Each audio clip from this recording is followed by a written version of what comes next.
एक गोपी नंदरानी यशोदा के पास आई, पास आकर के बोली, मैया मेरे घर में आज पूजा है वारी है, मुझको गोबर ले जानो, मैं आपकी गैया को गोबर ले जाऊं। मैया बोली, गोबर भी कोई मांगवे की चीज है? अरे भैया घी मांगवे आयो करें, दूध मांगवे आयो करें, दही मांगवे आयो करें, तू गोबर मांगवे आई? अरे गोबर तो बिना पूछे ले जानो चाहिए, ले जा। जैसे गोबर ले जाने के लिए वो गई तो सोई ठाकुर जी आ गए छोटे से। मैया इतने कहा कियो? मैया बोली, कहा भयो तेने याकू गोबर ले जावे की क्यों कह दई?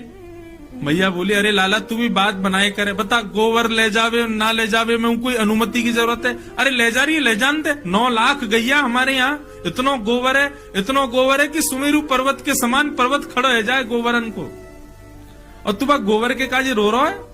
छोटे से ठाकुर जी बोले, मैया तू ना जाने, गोबर, गौ माने गैया, वर माने वाको वरदान, वो गोबर है तो पता 33 करोड़ देवता गैया में रहे, लक्ष्मी को जगह नहीं मिली, तब लक्ष्मी ने आके बोली मैं कहाँ रहूं, तो लक्ष्मी को स्थान गोबर में दियो। मैया ये जो नंद बाबा के इतने बड़े बड़े रत्नन के जो है का महल बने भये हैं, हमारे घर इतनी संपत्ति है, ये सब गैया के गोबर की करामात है, और तेने वह गोपी को ऐसे ही कह दी कि ले जा गोबर है? मैं तो ना ले जान दूंगा, मैं तो वह गोपी जाके अभी रोकूं।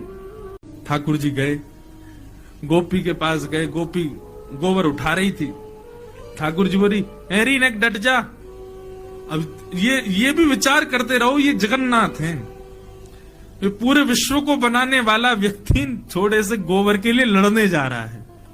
गोपी तो बोले, ए नेक डट जा, कहां ले जा रही है गोबर? और नंदरानी यशोदा ने मुंह को कहिए ले जाओ गोबर है। बोले यशोदा ने कह दी, लेकिन मैं गोपाल हूं, गैयान को असली पालक मैं हूं, मेरे बिना आज्ञा के तू नेक भी गोबर ना ले जा सके, या तो छोड़ दे यहीं पर।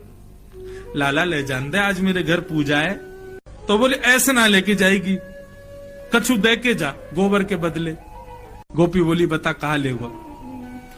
बोले जितनो गोबर लेके जाएगी उतनो लोना माखन को तोकू मुए देनो पड़ेगो।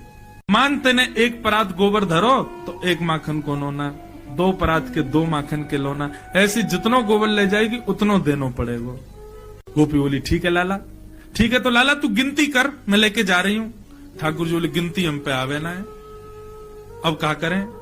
गोपी बोली, ये तो बड़ी विचित्र बात है लाला, तो पे गिनती ना आवे, तू कैसे गिनेगो? और मैंने कहीं 5-6 ले गई, फिर क्या करेगो? ठाकुर जी बोले, मुंह पे ना आवे लेकिन मैया पे आवे, और मैया अभी आवेगी ना गिनती करवे, तो क्या करें? बोले गोपी एक काम कर, तू जैसे 1 परात गोबर उठावे ना तो 1 गोबर की बिंदी मेरे माथे पे लगा दियो, फिर दूसरो गोबर उठावे से दूसरी बिंदी लगा दियो, ऐसे जितने गोबर उठावे उतनी बिंदी मेरे मुंह पे लगा दियो, फिर मैं जाके मैया ते गिनवा लूंगा और उतनो तो को बता दूंगा, उतनो माखन दे दियो। ये वो जगन्नाथ हैं जिन्होंने पूरे विश्व को बनाया, और आज यहां गोबर बेच रहे हैं और बदले में क्या ले रहे हैं? मक्खन, और वो भी मक्खन तब ले रहे हैं जब 9 लाख गैया घर में है। मतलब मक्खन की, दूध की, दही की कोई कमी नहीं है। लेकिन ये अब यहां पर आप क्या स्वीकार करोगे इस कथा में? क्या भगवान लोभी है? नहीं, प्रेमी है। इससे उस गोपी को भी सुख मिल रहा है और ठाकुर जी को भी आनंद आ रहा है। अब गोपी उठा रही है और उठा करके लाल जी के माथे पे 1 बिंदी लगा दे। अब सोचो ठाकुर जी कैसे लग रहे होंगे, हैं? सांवरे से ठाकुर जी, सिर पर मोर पंख पहने हैं, तिलक लगाए हैं, नन्हे से पीतांबरी पहने, और गोबर की बिंदी लगवा रहे हैं अपने मुख पे, गो रोचन तिलक किए।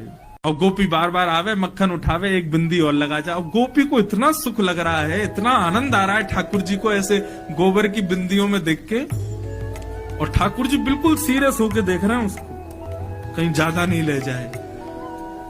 जैसे ही गोबर उठावे तो रुक, लगा बिंदी लगा, यहाँ पे वो बिंदी लगा जाए।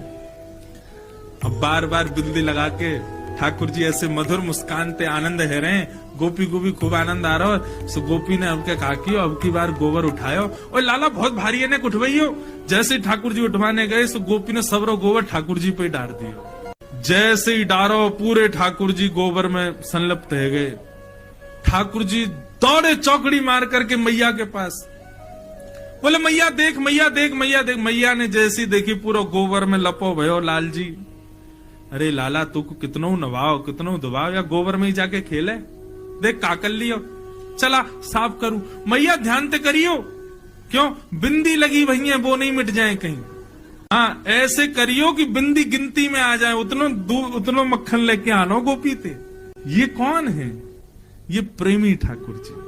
अब इस कथा को सुना तो आप सबके चेहरे पर प्रसन्नता आ गई और जगन्नाथ जी प्रिय लगने लगे।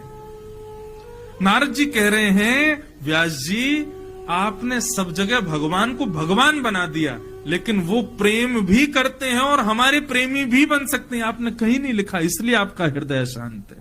ऐसा कुछ लिखो जिसको सुनने पढ़ने के बाद में सुनने वाला ठाकुर जी को भगवान ना माने, ठाकुर जी को अपना प्रेमी माने।